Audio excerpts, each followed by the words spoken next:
Your old photographs, the first thing you're going to do is take a look at your photograph and decide what the major problems are. So in this particular image, the first thing that's wrong is that we have a whole bunch of dust spots that we want to get rid of. So the first thing we're going to do is do Command J on our keyboard. I'm going to rename this Dust and Scratches.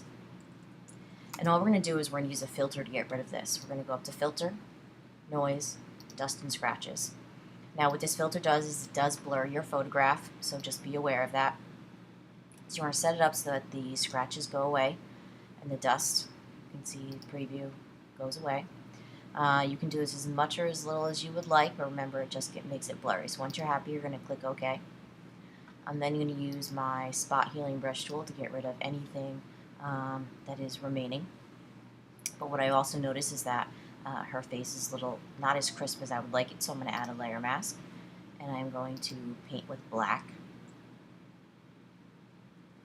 to bring back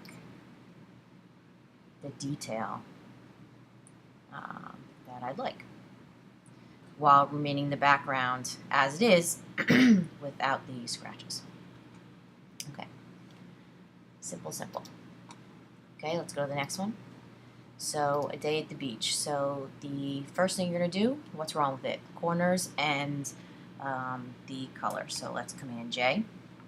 And I'm going to take my clone stamp tool.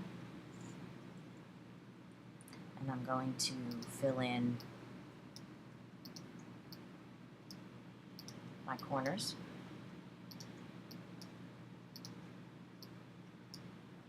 I'm not going to do the whole thing for time's sake, but you would fill in the rest of the corners and do any retouching that you need. But you also realize that the color is not correct either because of the fading. Let's choose our color balance option. Notice it's a little bit too red, so we're going to add some cyan.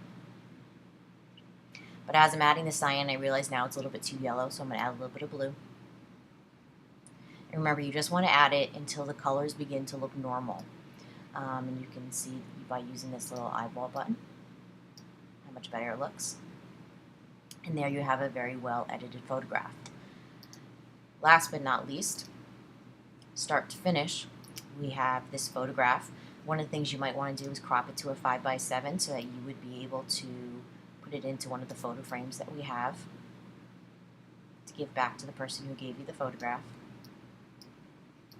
Just cropping it to a 5x7. It's okay if you crop some parts out, even the white border. We can always add that white border back in. Now I'm going to make a duplicate layer and title it Retouched Cracks. But the first thing I'm going to do is I'm going to fix the color problem, which is it needs to be black and white. So I'm going to use my black and white filter. I'm also going to use the little hand. And I'm going to fix the contrast a little bit just by making the background a little bit darker. You can see that looks better.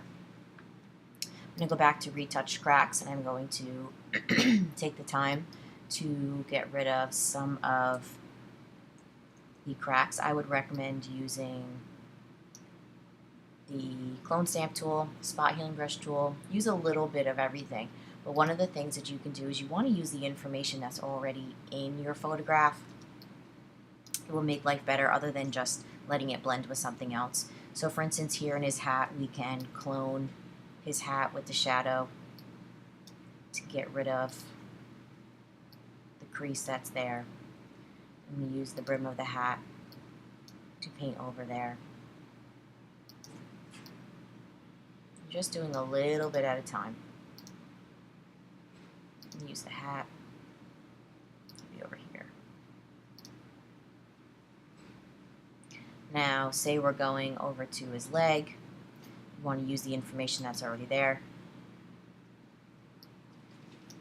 I'm just going to add in pieces of his leg and use some of this area to make it go away. And then once you have all of your cracks gone, what we can then do if you want is add some color. So I'm going to add a blank layer.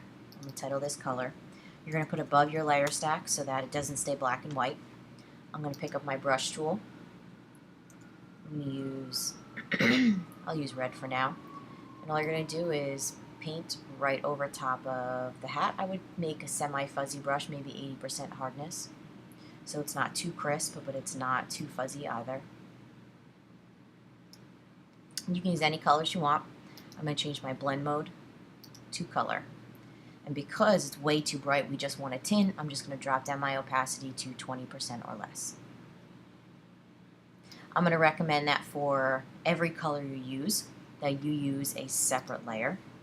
So I'm going to title this one Blue, or Tie, because I'm going to paint the tie. And you can do this any way that you want, but I recommend that you do a separate layer because certain colors are darker than others. And you may want one of them a little bit lighter than some of your other layers. If you put them all at one, you're stuck with them all in the same one and all at the same opacity. Change this to color. Drop down my opacity so it's tinted. From here, you could always go back in and use your eraser to touch up any areas that don't look right.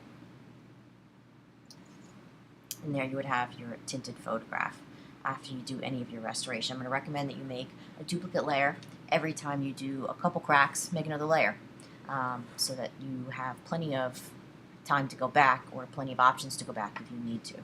Other than that, that's your photo restoration. You can get started on yours.